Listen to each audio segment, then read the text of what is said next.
All right, all right. We are back at the podcast studio. Grit won't quit today. We have a very special guest on. We have Joy Harris. Good afternoon. How are you today? I'm amazing. Thank you for having me on your podcast. I'm super excited. You bet. And let the audience know where you are today because we're not doing it live in Belmore or Manasquan. Where are you today? I'm near Chapel Hill, North Carolina. Chapel Hill, North Carolina. First time we had someone from North Carolina on the podcast. Yay! So let's get into it. Tell people what you do and let's start there. Sure. So my name's Joy Harris, and I'm a serial entrepreneur. Right now, I currently have two businesses.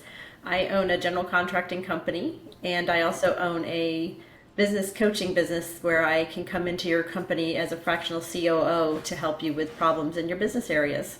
All right, so And on the let's. side, I'm an Yeah. author. An author. All right, we'll get to the author and we'll get to that in part two, phase two of this conversation. So let's start Perfect. with what kind of GCing, what's your forte and what do you do and how do you do it? So we started out just in HOAs doing maintenance and repairs, and then got into remodels. But we do pretty much anything except for build a house. Okay. And now, how long have you been doing that? 24 years. 24 years. All right. And now, how did you get into the COO, the business coaching COO business? Yeah. So I used to be an employee prior to 2000, and then I had lost my child and decided to stay home and I opened a daycare, and we had started the general contracting business, and so I started to grow that.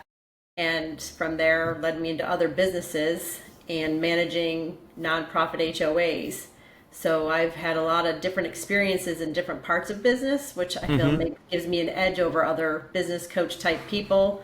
Because if you haven't done everything from the secretary to the CEO and everything in between, it's kind of hard to guide people where you haven't had expertise.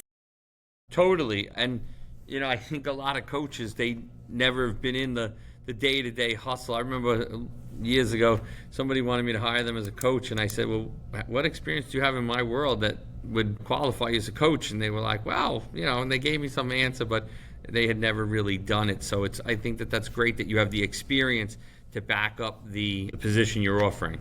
Absolutely. Which business do you like better? Oh, definitely the coaching in business. I really love being able to have a conversation with a business owner, and they don't even realize sometimes that they're in that conversation. They're telling me what they need, so I'm able to come back to them and say, "Here's where some areas where I think you could use some help," and come in and help you with that and get you unstuck. Mm-hmm. And now, in that regard, like when you go into these fractional COO relationships, coaching relationships, is it more of a short term or is it a longer term commitment? How does that work for your clients? It usually ends up being more long term because as we get into all the day to day stuff and their policies and procedures and protocols and how they're set up, it ends up becoming longer over term because we keep digging up different things. So I Yep, start out with a 3 month, but it always turns into 6 months to a year. exactly. As you fix one problem, something else has to get corrected. It's like when you paint your house. You can't just paint one room. You got to paint the whole house. You Exactly. do the one room over, then you want to do the molding over. And wait, you're a contractor. You know all about this. You're spot on with that. And it's the same thing, right? Because a business is just like building. You have to build it with a good foundation. And when a business hasn't done that because somebody had an idea and was passionate about something but didn't know how to run a business, you can see where the problems come in. Yeah, and many times people are passionate about what they do and they're not so much the business owner. I always say you could be the best carpenter. That doesn't mean you should be the owner of the GC company. Exactly. Actually a true one that do say, which is weird because you're in the GC business. Exactly. But But I'm able to use that because if you're in a business such as I am, like we use tools. Hiring somebody like me or hiring somebody, to come in as part of a tool to help you in your business is just smart business. sure, and it makes a whole lot of sense because they're not experts at every aspect of the business where you could come in and look at it from a holistic approach and start to make some changes quickly. And what's the who's the ideal target or client that you work with in the COO game? Sure. Some of them are HOAs that are self-managed or some that are looking to change their company to manage them day to day. I do some independent consulting with them. And then a business that's been in business probably anywhere from wanting to be a startup to about 5 or 10 years, because that's where the growing pains come in. As you start to become more successful, you're not prepared for what's next, and people tend to panic and make bad business decisions. You have to keep growing with the company. You do. And It's sometimes you don't crazy. know how. I know. I always say as time goes on, my job changes. So my job that I had to do when we first started is different than the job I have to do, 15 years in the game and 20 employees. So, your job consistently changes as you grow. Sure. And there's a saying called you have to delegate to elevate. So you start out being all the positions, but you have to be ready to give those away to somebody else to run your business, so Exactly. it's not running you. And those people are going to do a better job because that's what they do. When you start a business, you do a little bit of everything to make it work. But, as time goes on, you have to hire people that are professionals at doing what they do. Exactly. Agree. So we're in agreement on that. So you have my full support on that. So now tell me about, being an author. And, again, you said you're a serial entrepreneur, which is a cool word. You sounds like you've been doing a lot of different things, so that's really great. But so tell me about being an author and how that's going. Sure. So I mentioned a little bit earlier that I had lost a child. I was 7.5 months pregnant. Sorry and to hear had that. thank you. A stillborn child. And so I knew at the time I needed to do something with it. I just didn't know what that was. And fast forward to 21 years later, after his passing, I wrote a book about his journey from find out you're pregnant to losing a baby, and then having family members give their story of what their experience is like, because people weren't talking about it. And I wanted to bring a voice around the topic so people had a comfort level that we should be talking about this. And it shouldn't be a big taboo secret thing like something's wrong with somebody who lost a baby. No. Yeah. And how was the book received, and how was? It's received really well. It's an easy read, and there's even a little humor in there, which people might find a little weird, but you gotta find the good and the bad always. And the fact that we have my ex-husband, who is a dad, my daughter, and my mom wrote a chapter in the book, because I'm not the only one that lost somebody. Mm-hmm. And it's to let people know what happens when this happens, so that if they know somebody that it happens to, they can either give this book and journal to somebody as a gift, or read it so they know how to respond to the person, because society hasn't given us that permission. They just say things like, oh, you can have another one, or oh, it must meant to be. Well, that's not what a mom wants to hear at the time, right? They either want to hear, this really freaking sucks, and I'm sorry that it happened to you, and let that person talk about it, instead of it being like some taboo topic, like they don't want to talk about it. They just need to be given space and permission. Yep. That's So, great. yeah. And it probably got a lot of emotions out while you were writing this too. Absolutely. But more importantly, to know that it can help somebody else. Definitely understood. So that's great. Are you going to do any further books, or was that just? Yeah, I have 2 business books in progress right now. So Tell us one, more. we're probably about 60 days from launch, and then the other one, probably a good year. Okay. And what are the books on? Oh, so what are you focusing on the business books? In the first one, it's just some simple tips about being in business that I learned kind of going through it, some of it the easy way, some of it the hard way. And then the other book is going to be about my journey into businesses, like I said, because I've had 7 that I've started. Now, of the 7, you're running 2. What were some of the other businesses, and have you just had exits out of those, or what happened there? Yep. So one of them was a condo vacation rental company that I didn't have enough skill set to know what I was doing when I started that business. I was young. Okay. Then we had a landscape company, and it made more sense to just merge it back into the general contracting business and not have to manage the 2 different entities at, at the same time. And then I had a business that bought corporations.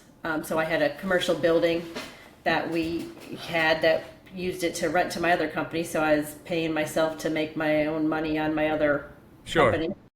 I owned a gratitude company. What's a gratitude company? So we had a product called Grateful Box that we had to have people start their journey into gratitude, because gratitude is a very important part of your life that you need to have appreciation, because what you appreciate appreciates. And especially we realized in businesses that businesses weren't appreciating their clients, and we were teaching them that skill so that they could grow, right? So if you don't take care of your clients, then how are they going to take care of you? Fair. Yep. So my ex-business partner brought me out on that, and then now I'm just doing my business coaching and my maintenance company right now. You're, Toying with another one, so we'll see what I end up doing with that or not. you're quite the hustler. I am from upstate New York, after all. Really? Originally, yeah. From Outside what of part? Syracuse. Chittenango, which is outside of Syracuse. All right. And what Way brought up. you down to North Carolina? My ex-husband got a job down here, so we moved there 30 years ago. Wouldn't go All back. right. And now you wouldn't go back. No, the weather here is too nice most of the time. Yeah, that's great. So, I mean, in the grit of it all, so like when you think about grit and the businesses you've had, the loss of a child, kind of talk about kind of how you've managed to overcome everything. I think some of it was a survival mode, right? It was like there wasn't a choice. You have to get up every day and keep going, otherwise life takes you. So Yep. I knew that I had to get up and keep going for everything. Just to live and breathe every day, you have to make a choice. So I chose to get up and keep going. And I'm sure there were some days that were harder than other days, and there were some days you wanted to stay in bed. You know, There's as I've still said those on this, days. oh yeah, as I've said on this podcast many times, you could have the best day by 10 o'clock in the morning, by 5 o'clock in the afternoon is the worst day ever. It can, but every day alive and above the ground is still a good day. It's still a good day. Still a That's good day. awesome. So, I mean, so now where do you see yourself going forward now? Like, you know, you've done a number of businesses, you have two going. Where do you see yourself, you know, progressing? Just to continue to grow the businesses that I have, and eventually I'll sell them off or I'll retire. But Yep. I enjoy working too much, so I don't know if retiring will actually be where I do nothing. I might just change what I do and where I do it from. And maybe you go to, instead of the COO model, you go to like more of a consultant where you're like, you know, or sit on a board where Yeah. it's a little less in the day to day and a little less of the chief operating officer model, but more into that, you know, more strategic role.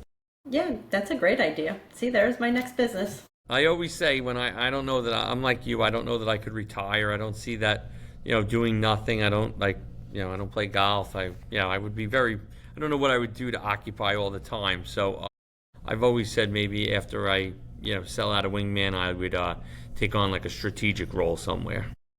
That's a great goal. So I give you free goal for you too. So that's, I mean, and I think that's part of it, right? As you do these things, you enjoy it. You enjoy what you do. You enjoy the hustle. You Yeah. enjoy the next thing that you have to overcome, and you keep rolling. Yeah, and it's fun to see when you help a business how they can flourish and aren't feeling so, overwhelmed with some of the day-to-day stuff. And when we think, these highly trained athletes always have multiple coaches, and we as humans, after we get done with school, tend to not seek any more additional, coaching or help, and yet we Why still do you all think need that it. is? Yeah, and I mean, I have coaches, and so they've all helped me. Sure. Why do you think that it is that we don't seek coaches after high school or college? Because society didn't say, hey, here's a good idea to go do this. Mm-hmm. Your parents didn't talk about it. Nobody talked about it. It was like, okay, here's your education. Now go to work. Yeah. Companies don't usually want to have you grow and have coaching. I mean, some of the bigger corporations do bring people in for some coaching and training, but for the most part, most people just don't think that it's necessary. Sure. Until they get one or have it. Then they realize, now I see how beneficial it is to have somebody help me through these. That aha moment. This is what they were talking about. This is what I was missing out on. And Yeah. how long have you had a coach? On and off, probably for 10 years. Wow. And what made you first get into that and get a coach, if you don't mind me asking? Probably my ex-business partner. She was, one of the first people to say, hey, we should go do this and, further our abilities to help other people, because us getting coached would help our clients. So, and it made sense. And it was a lot of fun. You always meet amazing people. I've met some of the most amazing people along that way of going through coaching programs and going to different places and having different experiences. And we did the Jack Canfield Breakthrough to Success on the cruise ship. several years ago, and it's the only one that he ever did, if you know who Jack Canfield is. No, who's that? He wrote the Chicken Soup for the Soul series and the Success Principles. Okay. Yeah, That's awesome. And that was a great trip? it was an amazing trip. Mm-hmm. I mean, you're learning on a cruise ship, and then you can go do things, and you're going to different ports of call. It's like all the best of both worlds all tied up into one thing. Yeah, really. How long was that? No, it was a 7 day. Wow, that's Yeah. great. Yeah. That does sound like a lot of fun.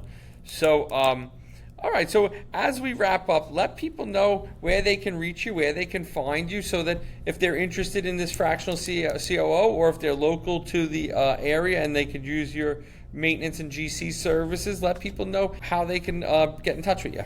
Awesome. You can reach out to me at www.yourjoyfulsolutions.com. You can find me on Facebook under Joy Graves Harris, or on LinkedIn under Joy Harris. So you can just find me there. I'll be more than happy to connect. All right, this was great. I love what you're doing. I love that you're a serial entrepreneur, and keep up the great work and get success, and we'll be in touch soon. Thanks, Tom. All right, have a great day. You too. Bye-bye.